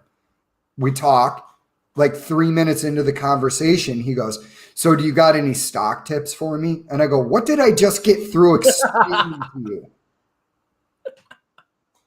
Yeah, like, no, I don't have any Tesla, dude. Just like, yeah, Tesla, bro, go buy it. Oh, it was frustrating, dude, for me to be like, you don't have the knowledge to buy individual stocks. Now you're asking me for stock tips, but why would you put your money into a stock just because I told you to do it? Yeah, Jay, I feel like this goes back to what we were talking about with like the celebrity gossip garbage. Like some people just want to like make their lives more complicated than it needs to be. Like you told them what he needs to do. It's just like, oh, that's not exciting enough. I want to have this like movie like type atmosphere. It has to be this like adrenaline rush.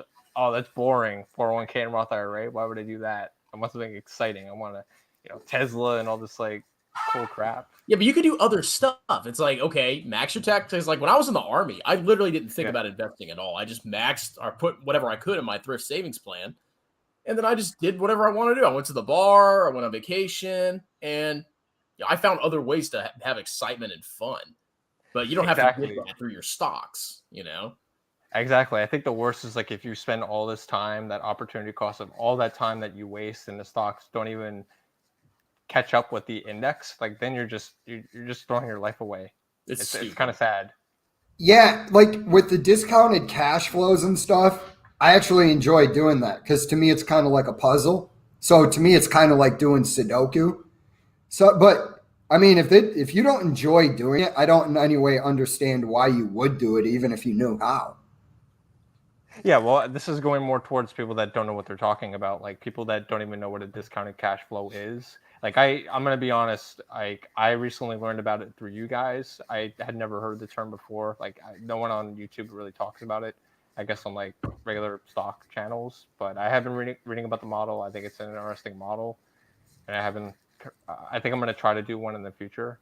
Yeah, dude, it's not hard. Pull yourself up a Excel model and go out the number of years you want to go out. Paul does 7, I do 10.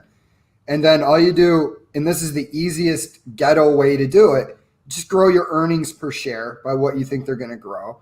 And then it's just cash flow over divided by 1 plus rate to whatever power. It's periods.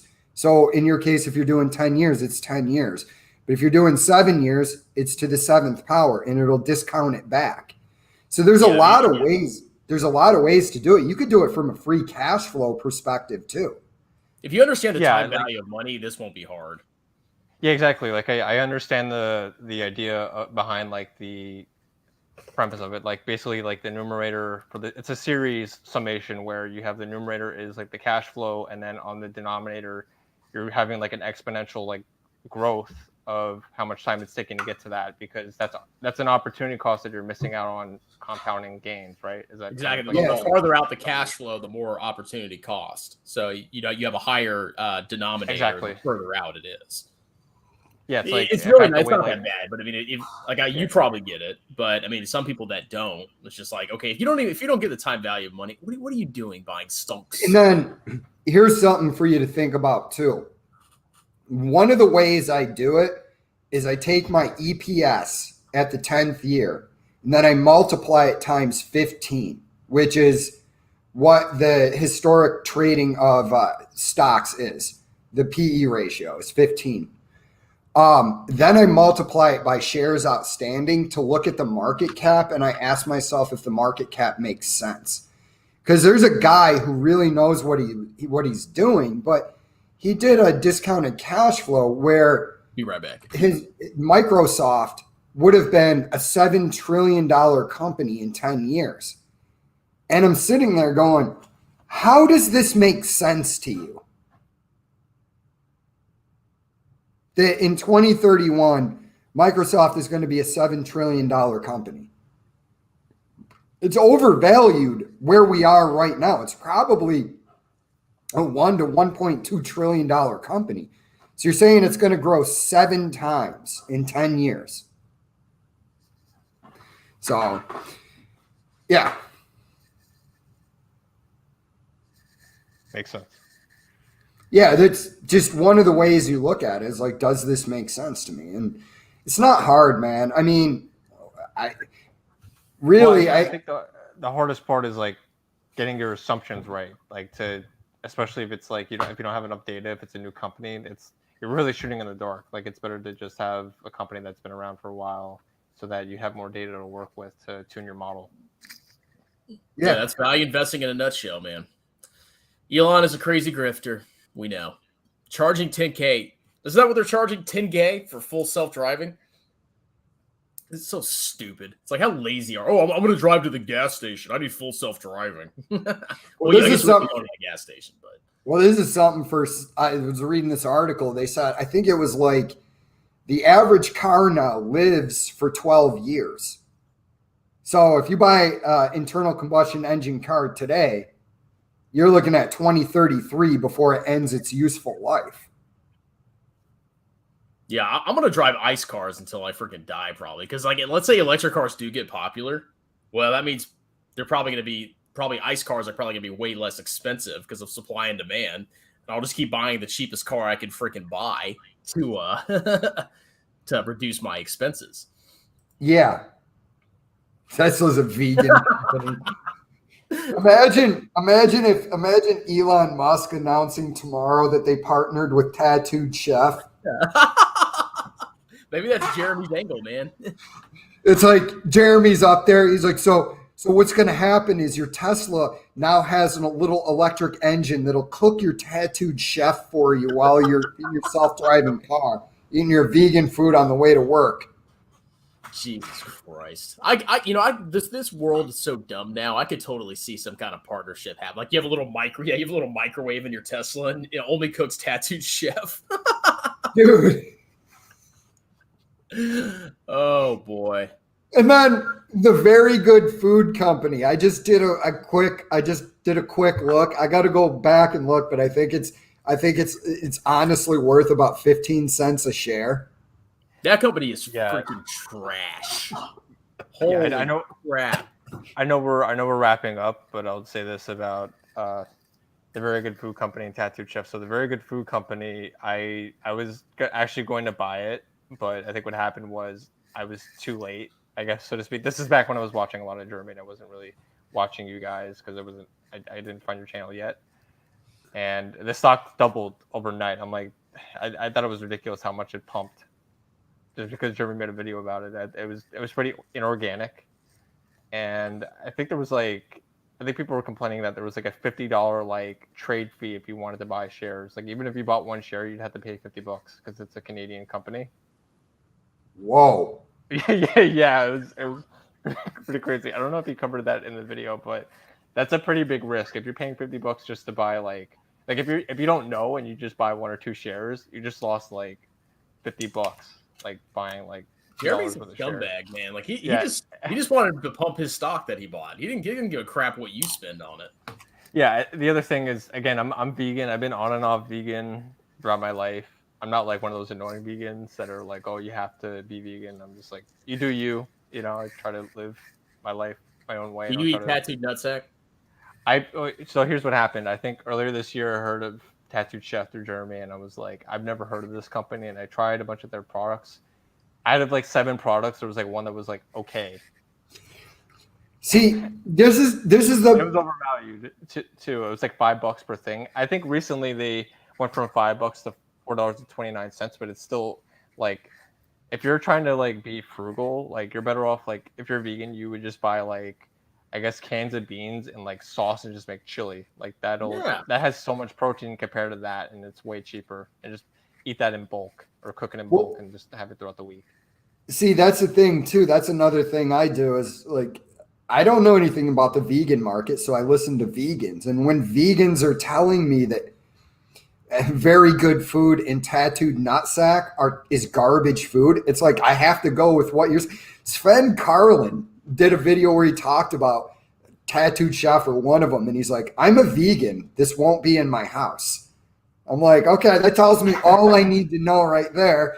It's like, well, the vegan market is going to be this. Cool. Vegans aren't eating your food. Dude, like when I ate, because I actually had Tattooed Chef, like it had 300 calories, and I paid $500, or not $5 for it. And I ate it, and I was like, I'm still freaking hungry. Like, what is this? This is stupid. Even a vegan has an appetite, you know, and they're not going to go pay $5 for a stupid bowl. Like, it's insanely small. It looks bigger when Jeremy shows it. It's super small, all the stuff they sell.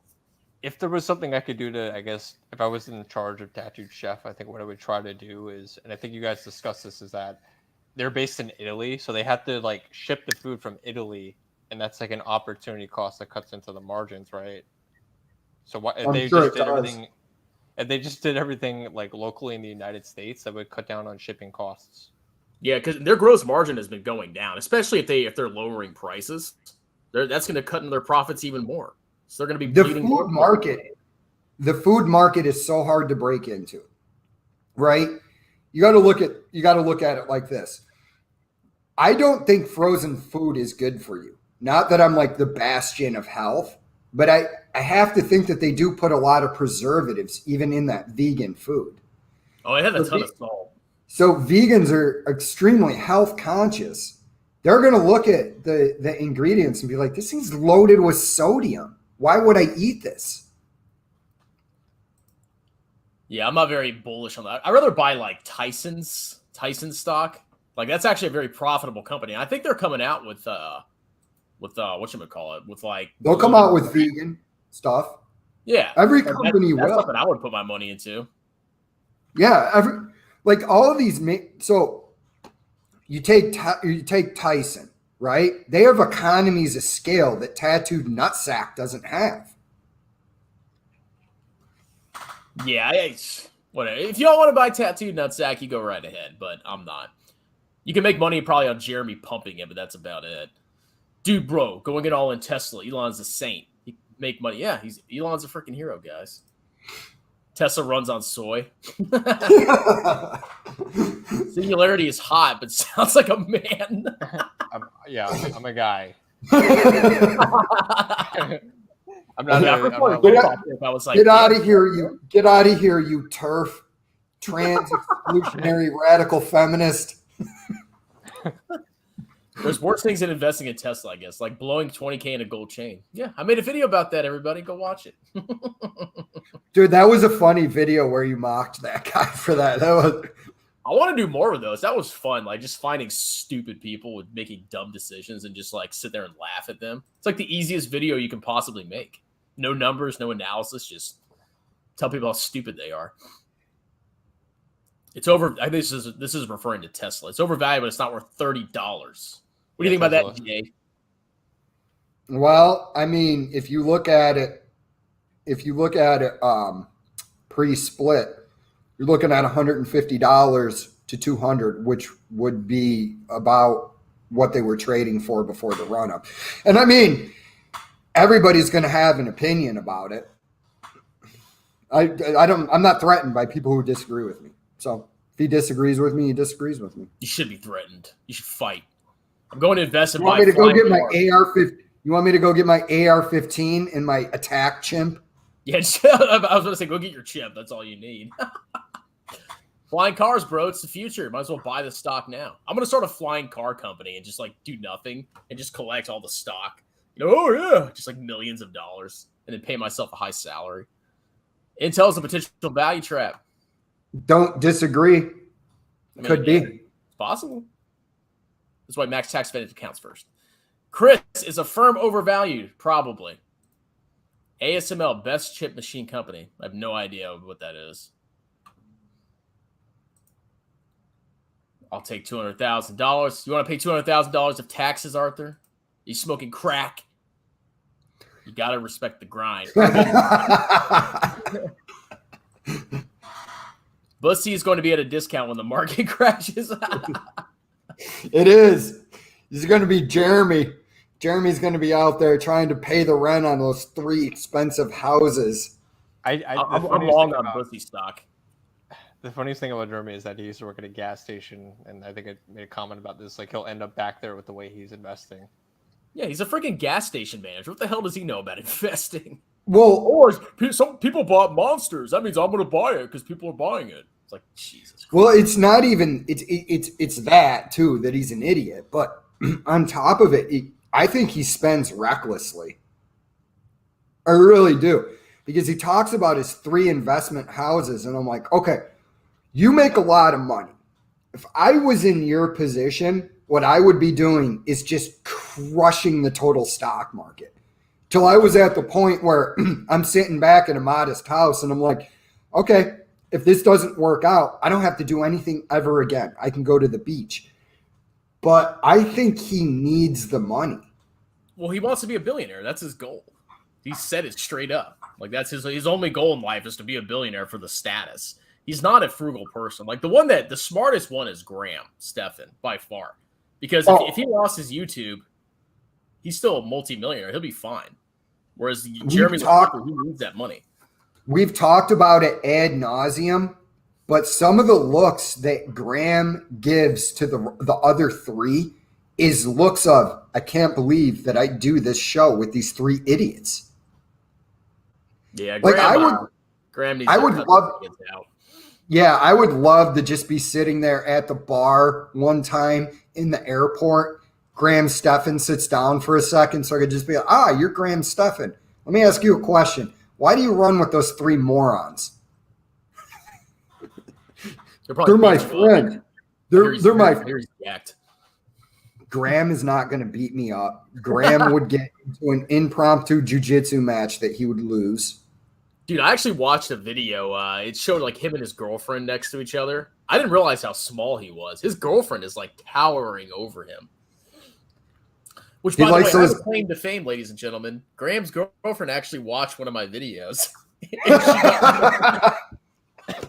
That was the one where you did where the Dogecoin millionaire and her are hooking up. Dude, I deleted that. I was like, oh my God, this girl could like kill herself or something. I was like, oh my God, I'm deleting. You have to comment? How did you know? Yeah, she commented. I think I took a snapshot of it, but I think I actually told me. Yeah, I sent it to Jay, but she literally commented and said, this video is disgusting and dehumanizing. I was like, oh God, this is going to be one of those girls that, does something crazy because somebody said something on social media. So I was like, I'm just going to delete this video. Yeah, speaking of Dogecoin Millionaire, the dude bought, I think, Cardano. I won't talk too much about Cardano, but basically, I think he was hyping it around $2.80. I forgot where it is right now. I think it's around like the lower $2. Let me just check really quick. Data. Did the Dogecoin Millionaire tell you bad investment advice? That can't be true. Bro, Maybe it's not what the Dogecoin Millionaire tells you is this. You go to his merch site, and instead of getting paid in Dogecoin, he wants to get paid in U.S. currency. He's such a loser. I hate that man so much. Yeah. Okay. The Yeah, price is Cardano's at 226. So basically, Yeah, he you was like, lost. yeah, he was saying like it was by $3, and he was like, yeah, man, this is gonna be the next big thing. There was like they had like a big like announcement, but it didn't really materialize the way people thought it would, and it's down like what, like 33% or something like that. It's He's $3 to so $2. stupid. And of course, like his Graham's girlfriend did a video with him, and the thumbnail, it looks like she was having a sexual, you know what? I don't know if I can say the word, but she looked like she was being sexually pleasured on the thumbnail, and it had the Dogecoin Millionaire going like this on the same thumbnail. I was like, who approved this thumbnail? I don't understand I don't understand why every picture is this. Tesla to 12 million. And I don't understand why grown-ass men like Stealth Wealth and Stockmo do the same thing that these kids do. I'm like, you guys look awful. You're middle-aged men acting like 20-year-olds. I do it as a joke. Like most of my thumbnails. Oh, I know. It's like that. It's like that meme. Like there's like, you guys know that meme with Steve Buscemi where he's like, he has a skateboard and the hat. He's like, how do you do kids? And he's like trying to fit in with the kids. Yeah, right? Like, yeah, that's what it is. The best ones are Stock Guru and what's the other crypto? The German guy, Crypto. I know you're Go talking look about. at his thumbnails. that guy's Shiza. That's pretty good. You see the news about clown show between Elon Musk and his wife getting divorced. Hey, if I was a woman, I'd divorce a billionaire. Yeah, dude, here's the thing, man. That guy works probably 100 hours a week. And, you know, I mean, they're both eclectic people, but I'm sure at a certain point she was like, well, you know, I love this guy, but I mean, he works 100 hours a week. That's why, on top of his grifting, he's a billionaire. But whatever. I'm sure that played a part in it. Cameron Stewart, who's that? That's a dude I was talking about when I was watching him, and he knows a lot, but he did Microsoft. And at the end, he even seemed confused by it. He did the market cap in 2031, and it was $7 trillion. And I'm just watching it thinking to myself, how does this make sense to you, dude? Like, Microsoft right now is probably twice as expensive as it should be. It should be probably a $1 trillion to $1.2 trillion company, right? This guy is saying that it's going to be a $7 trillion company in 10 years. Where are you getting these numbers from? Yeah, the model, I mean, the model will spit out whatever you put into it, but sometimes you just have to look at it from a logical perspective. It's like, there's no way it's going to be this big. That's why I do the one where I figure out what its market cap would be, and then I ask myself if that makes sense. Yeah, that's actually really smart. Yeah, Microsoft at $3.5 trillion in 2031, that's a distinct possibility. Or it could be a $2 trillion company in 2031 because it's overvalued right now. So makes sense. Look at this guy. I like this guy's picture. The Bitcoin. Is that a Tesla truck? Is that a gold Tesla truck? I think it is. Yeah, it's a gold Tesla Cybertruck. Yeah. With the Bitcoin logo slapped on it. Production cost is going down way lower than the engine. Then why are electric cars so expensive right now, bro? Your iPhone has no moving parts. It's also very expensive. Wazza! What's up, bro? Hey, we haven't seen him in a while. Where you been, Juan? You've been watching Aaron Clary and not me? What's wrong with you? Like a diamond engagement ring. Well, I don't know what the context of that was. Imagine not holding any Bitcoin in 2021. You're looking at him. Not a Bitcoin holder. My don't The own Fed any will either. just print another 10 trillion cuck bucks, and you will HFSP. What does that mean? Have to sell bussy? Probably. You should have put a B before it. Have to cash is trash. In the long run, yes, not in the short term. Bitcoin is better money than Fed paper. I entirely disagree. That's okay. We can disagree. I think Graham Stephan hangs out with Tweedledee and Tweedle to make himself look better. Like the hot chick who goes to club with her fat friends. I mean, Graham probably makes a ton of money, off working with them. So of course that's why he hangs out with them. But he knows they're freaking losers deep down inside. And final comment, just look at M2. Geez. Well, that no matter what M2 is, I'm not going to buy Bitcoin. Okay. Sorry. Yeah. I just, I don't know if you're trolling or you're serious. The problem with Bitcoin is this. You can say that it's not going to happen. It probably won't happen. But the problem with Bitcoin is this. All it takes is the United States saying, hey, remember Bitcoin? Well, that's competing with our currency, so we can't borrow. So Bitcoin's now illegal. Well, I'll hold it anyways. Okay, well, we'll put you in a cage for 5 years. All right, I'm good on Bitcoin. And that's all it really takes.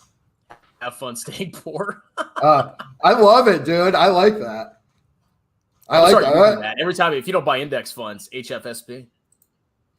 Yeah, I don't have, if you don't buy Bitcoin, you have fun staying poor. Okay, I'm maxing my tax advantage accounts. I'm fine with it. I won't be poor. You're so poor, Jay. That's why that's why you have one Hawaiian shirt. Can't afford that. I'm going to take stock advice from you. You can only afford one Hawaiian shirt. You can't even afford the actual classic Magnum PI one that's red. Yeah, I mean, I'm gonna be honest. I'm not really crazy about the whole have fun staying poor sentiment. Like people it's like if Bitcoin is up so much, don't try to pressure people into buying it because you're not doing them a favor. Like if you want them to buy during a bear market, you're at least trying to potentially have them get gains. But if someone isn't interested, don't aggressively shill your bags. I think it's just kind of desperate. That's my opinion. Well, that's the whole game is if they own the crypto and then they want other people to buy it, so it elevates the price. That's the whole game. So of course they're going to say that. Yeah, I mean, I get that, but some people genuinely like the technology behind it, and they just hold it because they like the technology behind it. But I get what you're saying. I'll go back to my original statement on it, and it's the same thing with stocks. Just because you're buying a stock doesn't mean I need to buy that same stock. We have different investing strategies. Personally, maybe crypto is the future. I don't know. I'm repeating myself when I say this. I'm going to step back, see how the market develops. And then if it becomes something, then I'll come in. Yeah, I'm late to the party, but I don't like losing money. It's a Warren Buffett rule. When investing, don't lose money. Rule number 2, see rule 1. Yeah. And I only buy assets that I can calculate the intrinsic value, so I'll never buy crypto. I don't care how much it goes up. To me, it's worthless. All right, last comment, and then we're gonna close because I haven't had any food since I woke up and I'm hungry. After maxing all tax advantage accounts, then what? I would just buy VT in a taxable account, to be honest. Yeah, I agree completely. And I mean that's where if you got 5% of your portfolio for play money, that's where if you believe that Bitcoin or whatever coin is the future, that's where it goes. It goes in there. That's just my philosophy on it. You might have a different one where you're like, well, once I max my tax advantaged accounts, then it's time to buy individual stocks. Fine. Yeah. I want to one last thing. I know you guys got to go, but one last thing I wanted to kind of talk about when it comes to I guess the crypto market. And I think Jack Bogle is about to roll in his grave with what I'm about to say. But someone made a thing called there's a company called Bitwise. They basically made a cryptocurrency index fund. It's supposed to track the dominance of all the different cryptocurrencies. And I'm not even kidding. The portfolio is literally this. It's 60% Bitcoin, 30% Ethereum, and then the rest is just like random stuff. It's probably market cap weighted. Exactly. Yeah, they're just trying to track the market cap. But I think there's certain things that the do market cap thing, the index fund, I don't think it works with crypto because with an index fund, you're like buying actual companies that produce real goods and services. With a crypto index fund, it's like, I mean, those things can the crypto can go to zero in an instant. That's not the case with a company. So yeah, I wouldn't. Yeah, I think the two ways it could go to zero is one, if like the token distribution is absolutely horrible and someone just dumps all of their currency at once, then the price will plummet. Or if there's like a major hack, which it does happen, if there's like some obscure coin or some obscure like project that isn't really well done and it's just like poorly made, it's gonna get exploited. Yeah, I mean, like I said, crypto, I'll wait till the market, I'll see how it develops over time. Maybe I don't know, I doubt it, but maybe in 10 years, I'll be like, oh, well, I allocated 2% of my portfolio to this crypto because that's actually being accepted as legal tender right now. But until that point, it's like, all right, man, like, look, I have money to max. I have $25,000 a year for me requires sacrifice. And I mean, I live comfortable. I eat steak 2 times a day, but 25 grand a year for me it's not super steep, but I mean, I do have to make some sacrifices to get there. That's a lot for the average person to save. Yeah. And it'll grow 50% in 10 years. I mean, maybe it will, dude. But again, none of us has a crystal ball. It's impossible to anticipate. That's why I like at least 7 years of 5 to 7 years on a stock before I'll even consider it. But if it's right for you, it might be right for you. I'm just not a crypto guy. Don't really understand it. Not buying it. Yeah, we always tell people you can put 5% of your money in whatever you want, as long as it's not like leverage crap. But to me, like I just can't own crypto because I just know there's no value. There's nothing underpinning it. And it bothers me that I have my money in something that is fundamentally worthless. So, but if you want to put some 1% in, go right ahead, Yeah, it's go ahead, Chris. No, you just said no. I wasn't. Cuck bucks. I like that. I like cuck bucks too. It's not crypto. It's Bitcoin. Well, whatever. Bitcoin is a crypto. I mean, like, look. Yes. If you want to buy it, buy it. I'm just not following you. And I'm one of those people, once I make up my mind, there's not really much talking me out of it. It's like, okay, great, good. I hope you make a lot of money with it. Not following you into it. Anyway, thank you, Kyle. We appreciate your commentary, but we're not convinced. Anyway, so that's it. Any last comments, ladies and gentlemen? No, I'm good. I'm pretty well caffeinated now. Yeah, I want to say thank you guys for having me on. I'm Anytime, sorry if I interrupted. Yeah, I'm sorry if I interrupted at a few points. It's just like my connection is dude, you're fine. Sometimes. Okay. Sometimes we interrupt each other because we're not in the same room. Like when you're in the same room with somebody, it's easier to read when they're done. So I try to work on the fact that I interrupt people. So don't worry about it, man. I interrupt on purpose just to piss people off. Yeah, dude, come back whenever you want, man. This was fun. Yeah, what I'll probably do is maybe like every once in a while I'll come on. I'll probably be watching next week. I probably won't be on the mic. I'll just like leave comments because I have to like kind of focus if I'm gonna come on, I guess, and not be able to like do other stuff in the background. Like sometimes I cook or like do other stuff in the background while I listen to you guys. So if I have like, I guess like other stuff to talk about, or if I have other updates on, I guess, stuff. Well, we can do a crypto dedicated thing one time, like Jay's idea. I don't know if you want to do it on your channel or mine, it's whatever. But you could have like that one dude and then him come on, and they can just dude. I'll try and convince my buddy John to come on, and you guys can just run with the crypto stuff. He's still kind of mad at me because he tried to do a crypto thing with me, and I just kept going back to it. It doesn't produce cash flows, and he got a little bit mad at me. I mean, it's a legitimate concern. I get it. People shouldn't just be like, not listening and try to force it. It's like I get it with the whole cash flow thing. Yeah, no, I'll have John on because you guys understand it on a much deeper level, I think, than either one of us understand it. I mean, still, you're not going to convince me to buy it, but it's interesting to hear people who actually know pontificate on what you think it could be in the future. Cool. All right, with that, good episode, ladies and gentlemen. Thanks for coming on, and I'll see y'all next week. Thanks for watching, guys. Thank you. Thank you, everybody. See you guys. Subscribe to Jay. Like the video. Goodbye.